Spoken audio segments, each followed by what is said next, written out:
Almost nobody knows that the Olympics once held competitions and awarded gold, silver, and bronze medals to artists for their art. So the Barryville Area Arts Association held an event called Gold Medal Art, which displayed prints of some of the winning art and sought to spread the word about this forgotten history. Right now, you're looking at the work of Jean Jacobi, who won gold medals in painting for Luxembourg in 1924 and again in 1928. From 1912 to 1948, the Olympics held competitions and awarded medals in 5 categories of art: architecture, literature, music, painting, and sculpture.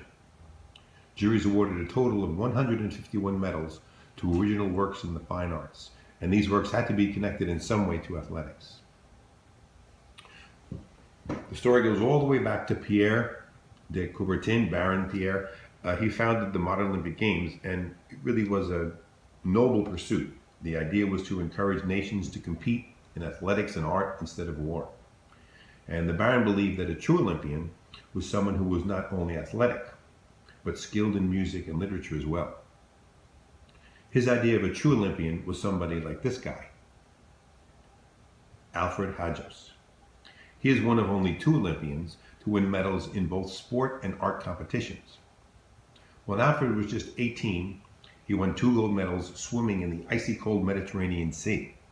Then, when he was much older, he won a silver medal for architecture in the Paris Olympics of 1924. At the Summer Olympics in Stockholm in 1912, American Walter Winans took the podium and waved proudly to the crowd. He had already won 2 Olympic medals for sharpshooting at the previous Olympic Games in London. But the gold he won at Stockholm wasn't for shooting or running or anything particularly athletic. It was instead awarded for the small piece of bronze he had cast earlier that year, called an American Trotter. It's a 12-inch tall horse pulling a small chariot. For this work, Winans won the first ever Olympic gold medal for sculpture. The artist who won the gold medal for painting that year was Carlo Pellegrini. These 3 connected friezes representing winter sports most impressed the jury that year, and the original of this print is now in the Deutsches Sport and Olympia Museum in Cologne. At the 1924 Summer Olympics in Paris, Jack Butler Yeats won the silver medal for Ireland for this painting, The Liffey Swim. Just as a side note, Jack had an even more famous brother, the poet W.B. Yeats. These bronze medals, awarded during the 1924 Olympic art competitions in Paris, were for sculpture categories.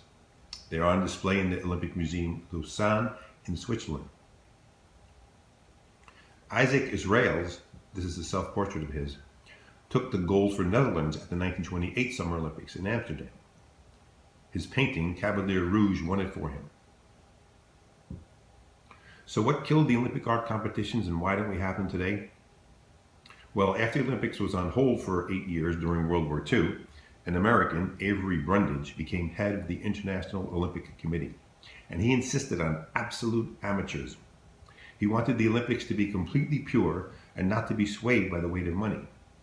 So the do-gooder decided that since artists rely on selling their work for their livelihood, and because winning an Olympic medal could theoretically serve as a sort of advertisement for the quality of their work, he led a campaign against including the arts in the Olympics following the 1948 Games, and the competitions were discontinued.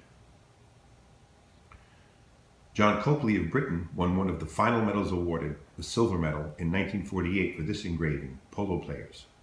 He was 73 years old at the time, and would have been the oldest medalist in Olympic history if his victory still counted. But the 151 medals that had been awarded for art were officially stricken from the Olympic record and don't count anymore. This is Nick Rose for the Barryville Area Arts Association saying thanks so much for joining us for a recap of our gold medal art event, and please visit our website and Facebook pages for more information on our events and our mission of building community through art.